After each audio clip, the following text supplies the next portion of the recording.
Hello everyone, this is Megha. Welcome back to my channel. So आज की video में class 9th के लिए चैप्टर 7 ट्रायंगल को कंटिन्यू करेंगे और इसकी लास्ट एक्सरसाइज 7.3 का क्वेश्चन नंबर 1 स्टार्ट करेंगे। So let's start.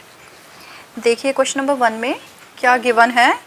Triangle ABC and triangle DBC are two isosceles triangle on the same base BC and vertices A and D are on the same side of BC। क्या मतलब है इसका? एक single base है BC, ठीक है। इसके ऊपर दो ट्रायंगल हमने बनाए हैं, एक है ट्रायंगल ABC और दूसरा है DBC। मतलब दोनों ट्रायंगल के लिए बेस एक ही है BC, ठीक है। अब देखिए क्या लिखा है, जो वर्टिसेस हैं A और D, ये दोनों के दोनों इस बेस के एक ही साइड पर हैं, मतलब कि दोनों के दोनों ऊपर की साइड पे हैं, पॉइंट AB और पॉइंट DB। आगे रीड करते हैं। If AD is extended to intersect BC at P, show that. अगर हम AD को एक्सटेंड करते हैं P तक, मतलब पहले हमने A और D को मिलाया, उसके बाद हमने इसी लाइन को आगे बढ़ा दिया, कहाँ तक? पॉइंट P तक। तो हमें इसके बाद क्या शो करने हैं? हमें यहाँ पे शो करने हैं 4 पॉइंट्स।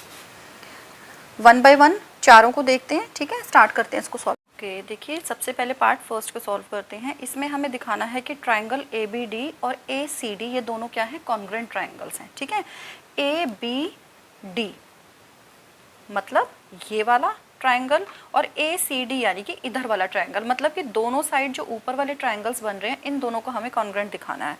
तो देखिए अब हमें क्या करना पड़ेगा, इसके इन दोनों ट्रायंगल्स के कोई भी 3 पार्ट्स, मतलब कि कोई 3 एंगल, कोई 3 साइड या दोनों में से कुछ भी हमें क्या दिखाना पड़ेगा? इक्वल दिखाने पड़ेंगे।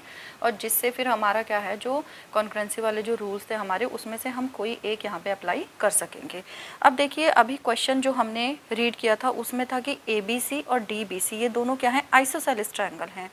तो ABC मतलब इसमें ये दोनों साइड्स इक्वल हो गई, और DBC का मतलब हो गया कि ये वाली दोनों साइड क्या हो गई? इक्वल हो गई। तो देखिए सबसे पहला तो हमारी यही दोनों साइड्स ही हमारे इस वाले क्वेश्चन में हेल्प करेंगी कॉन्ग्रुएंसी रूल अप्लाई करने के लिए। अब इसमें देखिए सबसे पहले क्या हो जाएगा हमारा, जिन दोनों ट्रायंगल्स को हमें कॉन्ग्रुएंट दिखाना है उन्हीं से ही हमें क्या करना होता है? स्टार्ट करना होता है।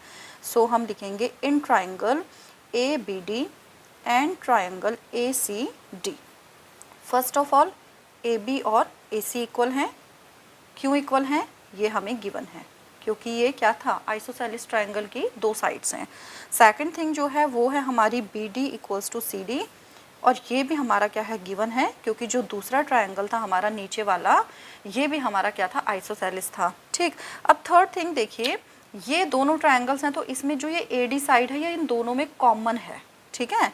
कॉमन का मतलब हो गया कि AD इक्वल टू आप AD लिख लेंगे, और यहाँ पे इसका रीज़न क्या आप शो करेंगे कि ये क्या है? कॉमन साइड है, ठीक है। तीन चीज़ें हमारे पास आ चुकी हैं, तीनों की तीनों साइड हमारी इक्वल हो चुकी हैं दोनों ट्रायंगल्स की। इसका मतलब हो गया आपका, आप लिख सकते हैं by side side side congruence rule. ये क्या हो जाएंगे? दोनों के दोनों जो ट्रायंगल हैं हमारे, ये दोनों क्या हो जाएंगे? कॉन्ग्रुएंट हो जाएंगे। और इसमें हमें रीज़न क्या लिखना होता है?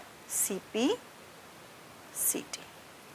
ओके, सो ये हो गया हमारा पार्ट फर्स्ट। नेक्स्ट करते हैं पार्ट में है हमारे triangle ABP is congruent to triangle ACP।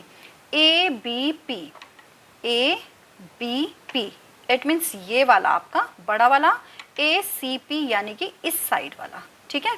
ये दोनों ट्रायंगल अब हमें अगर कॉन्ग्रुएंट दिखाने हैं तो सेम वही बात है कि कोई भी 3 करस्पॉन्डिंग पार्ट हमें इक्वल शो करने पड़े। अब देखिए इसके लिए फर्स्ट जो थिंग है हमारी, सबसे पहला हमारा ये यूज रहेगा AB और AC क्या है? हमारे इक्वल हैं। AB इक्वल टू AC, और इसका रीज़न हमारे पास है गिवन, ठीक है। नेक्स्ट देखिए हमारे जो ये एंगल हैं, जो ये वाले हमारे एंगल हैं, ये हो जाएगा BAP, और इधर वाला जो एंगल जो कि हमारा CAP, ये दोनों इक्वल होंगे। क्यों होंगे इक्वल? क्योंकि अभी अभी हमने इन दोनों ट्रायंगल को कॉन्ग्रुएंट प्रूफ किया है। अब कॉन्ग्रुएंट प्रूफ करने का मतलब ये होता है कि जितने भी इनके बचे हुए करस्पॉन्डिंग पार्ट्स हैं वो सारे भी ऑटोमेटिकली क्या हो जाते हैं, इक्वल हो जाते हैं। यानी कि इनके जितने बचे हुए एंगल्स होंगे, जितनी बची हुई साइड्स होंगी इन दोनों ट्रायंगल्स में, वो क्या होंगे, इक्वल होंगी।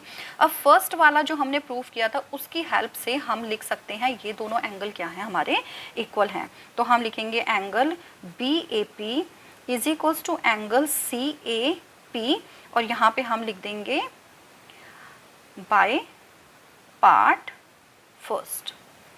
ठीक है, अगर यहाँ पे अभी अभी हमने पार्ट फर्स्ट प्रूफ नहीं किया होता तो आपको यहाँ पे पूरा शो करना पड़ता है कि क्योंकि ये दोनों ट्रायंगल कॉन्ग्रुएंट हैं इसलिए इनके करस्पॉन्डिंग पार्ट्स भी क्या हो जाएंगे, इक्वल हो जाएंगे। ठीक है, दो चीज़ें हमारे पास आ चुकी हैं, एक तीसरा हमारे पास आना और बाकी है, जो कि देखिए क्या बनेगा, ये वाली जो साइड है AP, ये इन दोनों ट्रायंगल्स में कॉमन है। इस वाले ट्रायंगल में भी ये साइड आ रही है और इस वाले ट्रायंगल में भी ये साइड आ रही है। सो ये क्या हो जाएगी, हमारी कॉमन हो जाएगी, और ये हमारे पास हमारा तीसरा पॉइंट आ जाएगा यहाँ पे क्या करते हैं इसको यूज़ करने के लिए। ठीक है, तीन हमारे पास आ चुके हैं। सो लिखेंगे हम बाय, ये है हमारी साइड, ये है हमारा एंगल एंड ये है हमारी side. SAS rule triangle ABP is congruent to triangle ACP, और यहाँ पे आपको ये पॉइंट लिखना इम्पॉर्टेंट है बाय CP/CT। ओके, अब कर लेते हैं इसका पार्ट थर्ड। पार्ट थर्ड में है AP bisect angle A as well as angle D, यानी कि ये जो AP है ये एंगल A को भी बाइसेक्ट करेगी, मतलब जो दो एंगल बनेंगे वो दोनों क्या होंगे, सेम मेजरमेंट के होंगे, और सेम ये एंगल D के लिए भी करेगा। तो लेट सपोज ये वाले जो एंगल हैं इन्हें हम मान लेते हैं एंगल 1, और ये वाला एंगल मान लेते हैं 2, इस वाले एंगल को 3 और इस वाले को हम मान लेते हैं एंगल 4। तो सबसे पहले हम एंगल A की बात करते हैं। देखिए इसमें कैसे है, अभी अभी हमने पार्ट फर्स्ट में ये वाले जो दो ट्रायंगल हैं ABD और ACD, इन दोनों को हमने क्या प्रूफ किया है, कॉन्ग्रुएंट प्रूफ किया है। तो कॉन्ग्रुएंट प्रूफ करने से क्या होगा कि इनके जितने भी करस्पॉन्डिंग पार्ट्स है वो सारे इक्वल हो जाएंगे। तो हम लिखेंगे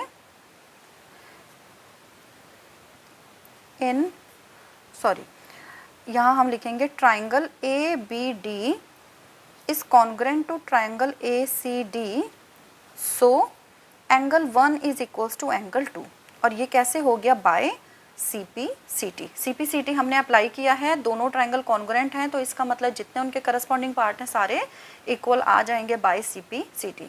तो यानी कि एंगल A के लिए तो हमने प्रूफ कर दिया कि जो AP है ये इसको क्या करता है, बाइसेक्ट करता है, मतलब कि दो इक्वल पार्ट्स में डिवाइड करता है।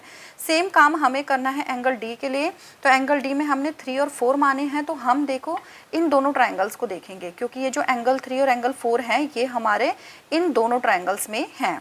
तो हम उसी से स्टार्ट करेंगे, हम लिखेंगे इन ट्रायंगल, कौन कौन से हैं ये, BPD एंड ट्रायंगल PDC। इसमें देखिए ये वाला जो साइड है ये इन दोनों में कॉमन है, DP इक्वल्स टू DP, ये क्या है, हमारा कॉमन साइड है। देखिए ये दोनों ट्रायंगल हमने लिए हैं, तो हमें इससे बेसिकली करना क्या है, दोनों को हम कॉन्ग्रुएंट प्रूफ कर देंगे। कॉन्ग्रुएंट प्रूफ करने से क्या होगा कि करस्पॉन्डिंग पार्ट इक्वल हो जाएंगे, यानी कि जो ये वाले इनके एंगल्स होंगे ये भी हमारे क्या हो जाएंगे, इक्वल हो जाएंगे। सो फर्स्ट एम हमारा है दोनों ट्रायंगल्स को कॉन्ग्रुएंट प्रूफ करना, जिसमें कि हमें कम से कम 3 चीज़ें चाहिए। फर्स्ट हम यहाँ पे दिखा चुके हैं। सेकंड देखिए, सेकंड ये जो है आपकी साइड BD और DC ये भी इक्वल होंगी। क्यों होंगी, क्योंकि जो ऊपर वाले ट्रायंगल अभी अभी हमने लिखा है कि दोनों कॉन्ग्रुएंट हैं, तो BD इस वाले ट्रायंगल का पार्ट है और जो DC है ये इस वाले ट्रायंगल का पार्ट है। सो यहाँ हम लिखेंगे BD इक्वल्स टू DC। और नेक्स्ट देखिए ये जो आपके सेकंड पार्ट में अभी हमने प्रूफ किया था कि ये वाला जो ट्रायंगल है ABP और ये वाला जो ट्रायंगल है ACP, ये दोनों भी कॉन्ग्रुएंट हैं, यानी कि इन दोनों के करस्पॉन्डिंग पार्ट इक्वल होंगे। तो जो BP है वो इस वाले ट्रायंगल का पार्ट है, जो PC है वो इस वाले ट्रायंगल का पार्ट है। सो थर्ड थिंग हम यहाँ पे लिखेंगे BP इक्वल्स टू PC, और यहाँ पे हम लिख देंगे बाय CP/CT। सो इससे हमारा क्या कंक्लूजन निकला है, that triangle BPD is congruent to triangle PDC। So angle 3 is equals to angle 4 और ये किससे हुआ है? Bye CPCT। ओके, सो हमारा थर्ड पार्ट भी हो चुका है कंप्लीट। अब हम देखेंगे अपना फोर्थ पार्ट। फोर्थ पार्ट में देखिए क्या है, AP is the perpendicular bisector of B।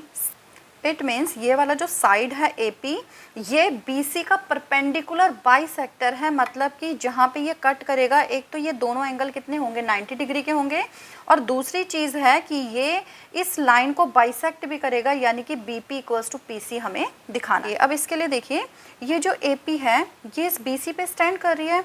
It means ये वाले जो दो एंगल हैं ये क्या करेंगे? लीनियर पेयर बनाएंगे। देखिए इस टाइप की जब ऐसे सिचुएशन होती है तो जो ये हमारे एंगल होते हैं ये क्या बनाते हैं? लीनियर पेयर बनाते हैं, मतलब कि दोनों मिलके 180 डिग्री का एंगल बनाते हैं। क्योंकि एक स्ट्रेट लाइन है, उसके एक साइड कितना होगा? 180 डिग्री का एंगल होगा। तो चाहे ये आपका यहाँ से दो एंगल हो जाए, क्या करेंगे? दोनों मिलके 180 डिग्री का एंगल बनाएंगे। सो सेम कंडीशन हमारी यहाँ पे है, तो हम यहाँ पे लिखेंगे, देखिए हम यहाँ पे लिखेंगे since AP stands on BC, सो ये देखिए इस एंगल को हम लिख लेते हैं एंगल 5 और इस वाले को एंगल 6 लिख लेते हैं। So angle 5 plus angle 6 is equals to 180 degree. ठीक, अब क्योंकि एंगल 5 और एंगल 6 क्या हैं? इक्वल हैं, जो कि हम अभी अभी ऊपर शो करके आए हैं। सो मैं इसको लिख लूँगी एंगल 5 और एंगल 6 की जगह भी मैं लिख दूँगी angle 5 equals to 180 degree. So twice of angle 5 is equals to 180 degree, यानी कि एंगल 5 की जो वैल्यू आएगी वो कितनी आ जाएगी? 90 डिग्री आ जाएगी। और सेम आपका एंगल 6 भी कितना आ गया? 90 डिग्री आ गया। ठीक है, तो इसमें एक चीज़ तो हमारी प्रूफ हो चुकी है कि ये दोनों एंगल कितने हैं? 90 डिग्री के हैं, यानी कि परपेंडिकुलर हैं। अब देखिए जो इसका सेकंड इसमें थिंग थी कि हमें बाइसेक्टर दिखाना है, मतलब कि BP equals to PC show करना है। तो उसके लिए हम क्या करेंगे? हम ये वाले दोनों ट्रायंगल हमने अभी अभी कॉन्ग्रुएंट प्रूफ किए थे। ये देखिए यहाँ पे BPD congruent to PDC, BPD PDC। तो इसमें हम क्या अप्लाई करेंगे? CPCT अप्लाई करेंगे, और उससे हमारे इसकी जितनी भी करस्पॉन्डिंग साइड है वो भी क्या आ जाएंगी? इक्वल आ जाएंगी। तो हम लिखेंगे since triangle BPD is congruent to triangle PDC, so BP equals to PC, और इसमें क्या देंगे आप इसका रीज़न? Bye CPCT। सो हमारा पार्ट 4 भी हो चुका है कंप्लीट। आपको वीडियो कैसी लगी कमेंट करके जरूर बताइएगा।